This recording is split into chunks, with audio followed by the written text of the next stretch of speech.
Филипче доби жолт картон од младите лекари кои со транспаренти в раце: "Почитувани пациенти, ние не сме семохни и не натепајте." Излегоа на протест. Најавија оти следниот нема да заврши за половина час, бидејќи ќе престанат да работат. Бараат закон за докторска дејност, изедначување со напад на лекар со оној на полицаец, итно и неселективно обезбедување на сите болници, но и санкции за секое недолично однесување на здравствен работник кон пациент. Во овој момент имаме еден хибриден систем кој што само една тешка дива градба, која што е нефункционална заради тоа што не е предвидена да функционира нити под вакви услови, нити со вакви средства со кои што располага и материјални, и технички, и човечки, така да доаѓа време каде што ќе мора да кажеме стоп и да почнеме од почеток, да поставиме еден нов систем кој што ќе кореспондира со овие наши времиња, а не само политички желби и од митинзи на митинзи за секои наредни избори да им нудиме брда и планине на пациентите, а после теретот на тие политички ветувања да падне на грбот на здравствените работници кои што тоа треба да го реализираат. Неизводливо е, драги мои.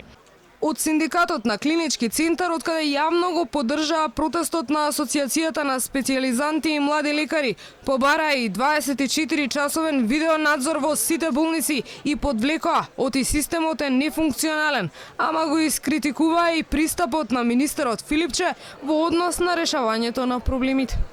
Не може да се селектираат јавните здравствени установи, оваа ќе заштитиме, онаа ќе оставиме на нивна добра среќа, па нека дежураат и нека работат, па нивна среќа е како ќе поминат. Со тоа не се согласуваме. Сакаме 24-часовен видеонадзор во јавните здравствени установи. Она што сигурно е најбитно, пациентите мора да разберат дека ние сме со нив. Како што најави, така и направи.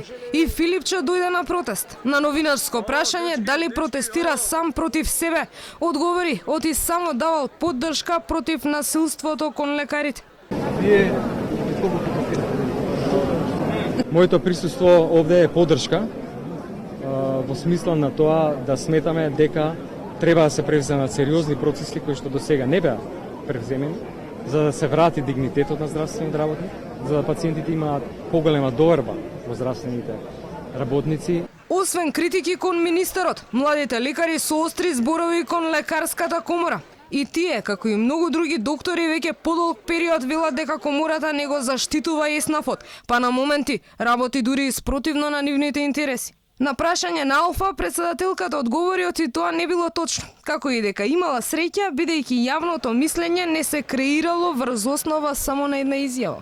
Дали вие сите сте ги прашале доктори, дали ние лекарска комора не ги застапува?